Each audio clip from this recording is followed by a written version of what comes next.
മുഖ്യമന്ത്രിയുടെ ദുരിതാശ്വാസ നിധിയിലേക്ക് സംഭാവന ചെയ്യരുത് എന്നാവശ്യപ്പെട്ട് ചില സന്ദേശങ്ങൾ പ്രചരിക്കുന്നുണ്ട്, കേരളത്തിനകത്തും പുറത്തും. ഈ നിധിയിലെ കാശ് അധികാരികൾ കൈയിട്ട് വാരും എന്നാണ് പ്രചാരണം. എന്താണ് വാസ്തവം?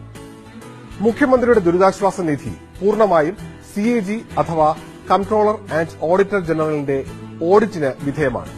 ക്രമക്കേടുണ്ടായാൽ CAG റിപ്പോർട്ടിൽ വരും, വാർത്തയാകും. നിയമസഭയിൽ സർക്കാർ മറുപടി നൽകേണ്ടിയും വരും.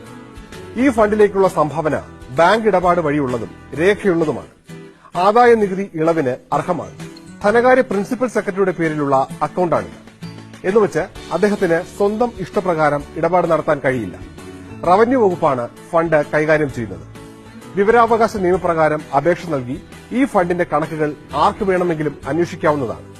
അതുകൊണ്ട് തന്നെ തീർത്തും സുതാര്യമായ സംവിധാനമാണ്.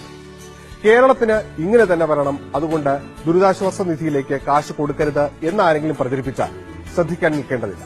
കാരണം അങ്ങനെ പ്രചരിപ്പിക്കുന്നവരെ മനുഷ്യരുടെ ഗണത്തിൽ കൂട്ടേണ്ടതില്ല.